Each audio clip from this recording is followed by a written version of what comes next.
Speaker, we've just spent the last 20 minutes listening to my very good friend, the Member of Parliament for Juma Kuinyani CM, whose conclusion is that this economy is sick, is in a state of psychosis, and that the measures being introduced by the administration are insensitive. Right, Honorable Speaker, the people of Ghana are looking up to us this afternoon that at a time that the entire world is coming out of an economic crisis, her leaders, her members of parliament will find common ground to agree on solutions to the economic challenges that the world is going through and Ghana is going through as well. And I want to call on our colleagues on the other side that this debate be characterized by that common national agenda ahead of us.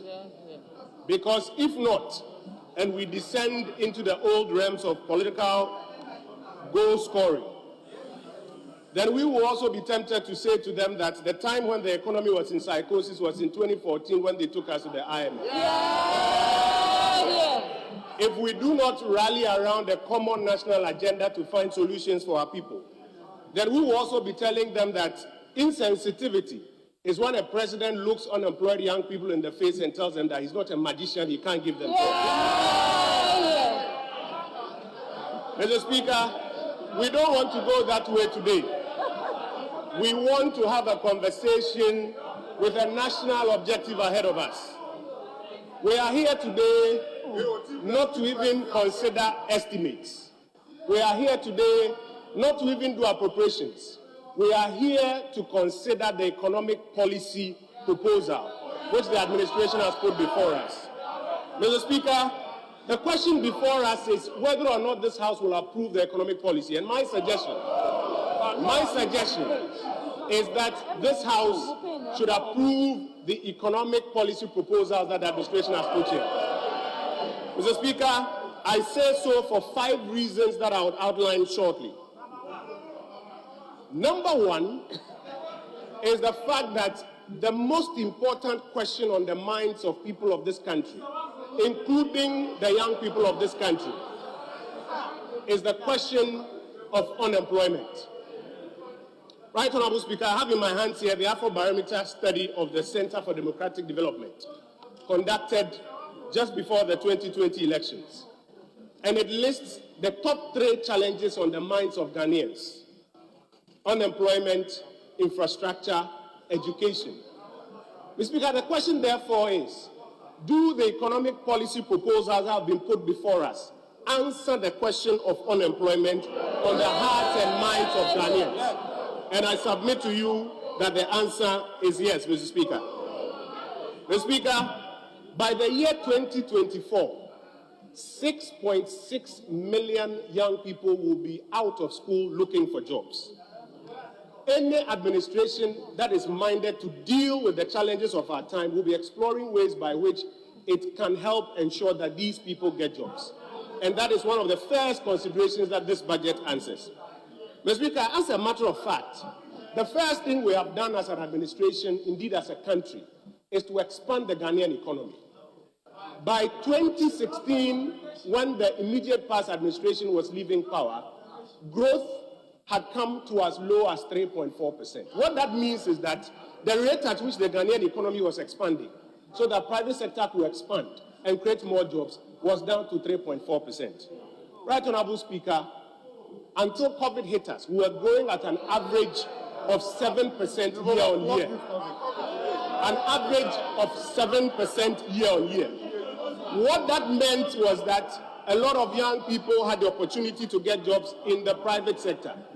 Mr. Speaker, additionally, even in the public sector, the government of Ghana, under the leadership of the Akufo-Addo administration, ensured that at least about 300,000 young Ghanaians were recruited in the public sector, both for those who are paid by the Comptroller and Accountant General and for those from the non-subvented agencies.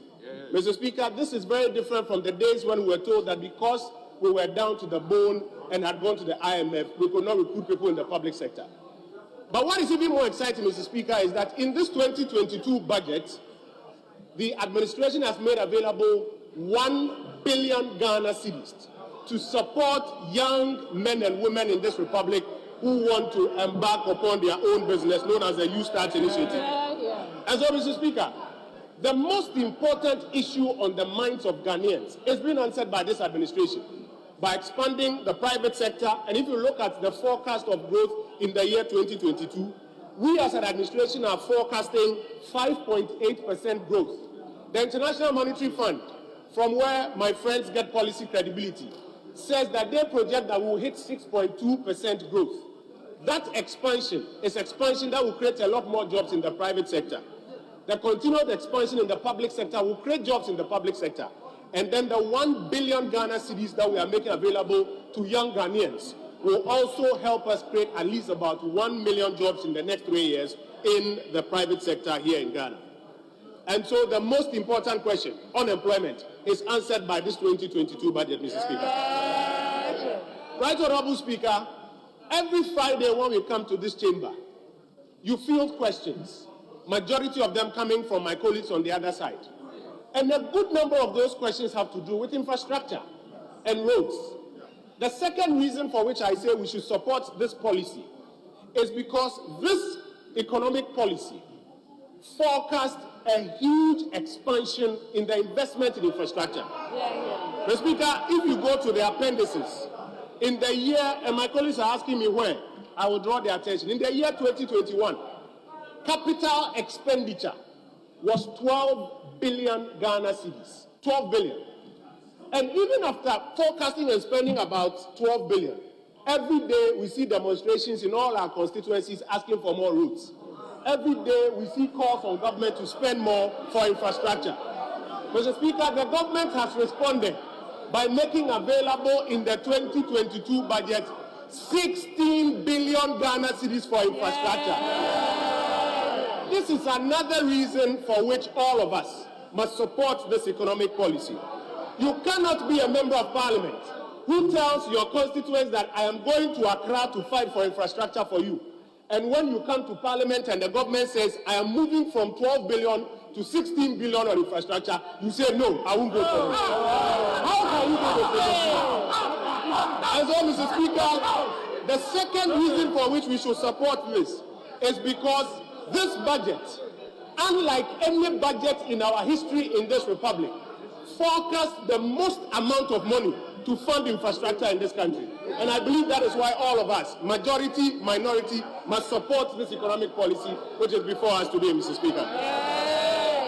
Right Honorable Speaker, the third reason for which we should support this economic policy is because it lays out a clear path for boosting local industry.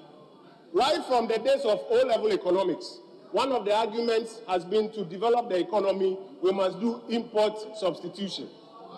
Mr. Speaker, we live in an economy where a good number of the things that are consumed are imported.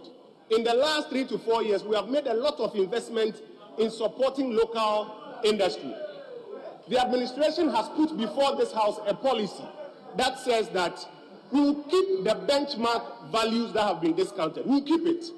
However, for some 40 products which we produce here in Ghana, it will not be in our interest to continue discounting duties on them. Mr. Speaker, I want to ask my colleagues in this chamber some simple questions, and maybe we can help ourselves answer and use that to take a decision. Does it serve us well that we continue to discount the duties on poultry products? No. And that is why the policy is before this House that we should reverse the discounting of duties on poultry products. Mr. Speaker, should we continue to discount the duties on rice? No. That is why the policy is before us that we should reverse it. Mr. Speaker, palm oil. I come from a constituency where our women produce a lot of palm oil. Today, we are discounting the importation or the duty of palm oil.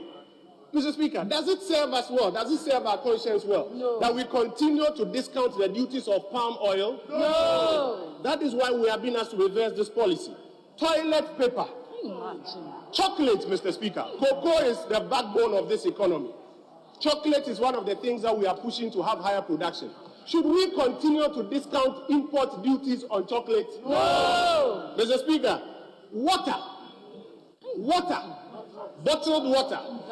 When people produce water in this country and we continue to discount the duties on water, does it serve our conscience well? No. Tomato paste and ketchup.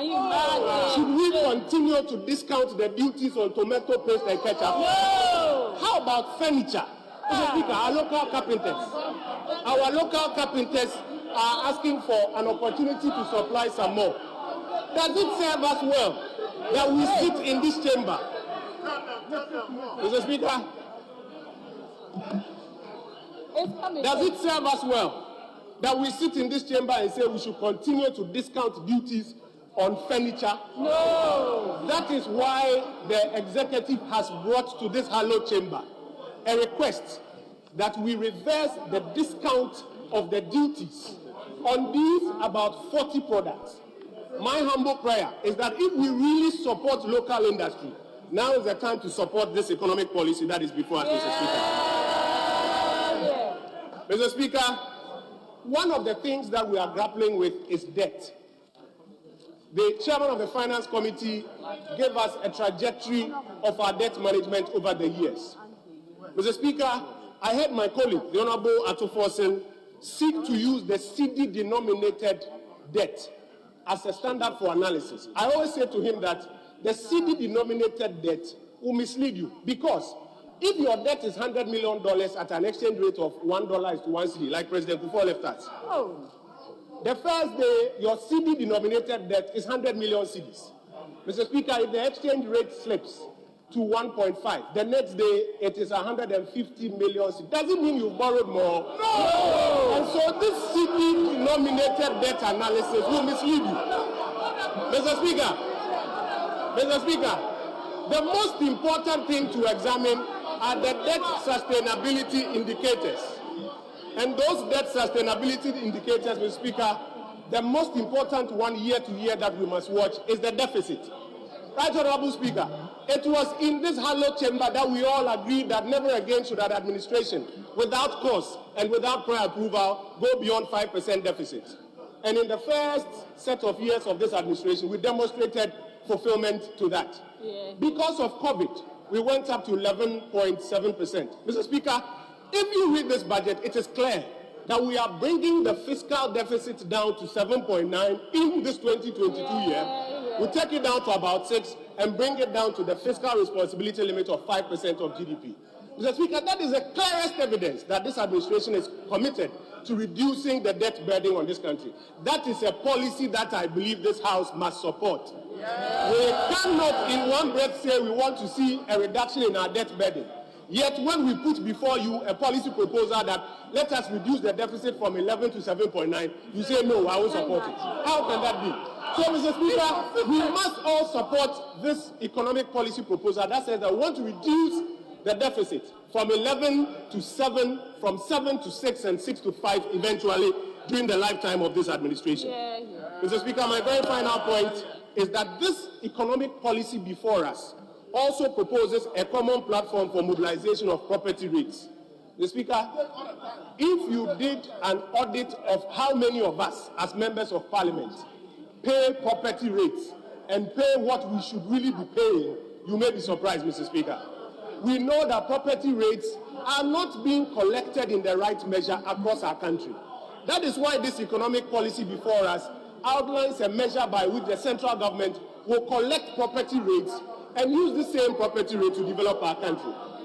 If we know that this is the problem and a solution has been put before us, I believe what we need to do, Mr. Speaker, is for all of us to support this economic policy before us so that we can mobilize property rates, not an increase in the rates, not a new tax, but those property rates for this purpose. Mr. Speaker, additionally, talking of revenue, this administration has proposed a more efficient and equitable way of raising revenue, that is the e-levy. Mr. Speaker, we say the system is working elsewhere. We want to see development in our country like elsewhere. But tax to GDP, Mr. Speaker, is only 12%. And we ourselves say that the informal sector is not paying much. We need to raise more revenue in an equitable manner, but protect the poor. That is why we have ensured that the first 100 Ghana cedis, which means 2,000 cedis a month, is not taxed. But subsequently, those who can afford are taxed. Mr. Speaker, as I round up, I want to call on every single one of the 275 members of this House. These are economic policy prescriptions that we must all support. We must support them because they are the answers to the questions on our minds. I thank you, Mr. Speaker, for the opportunity.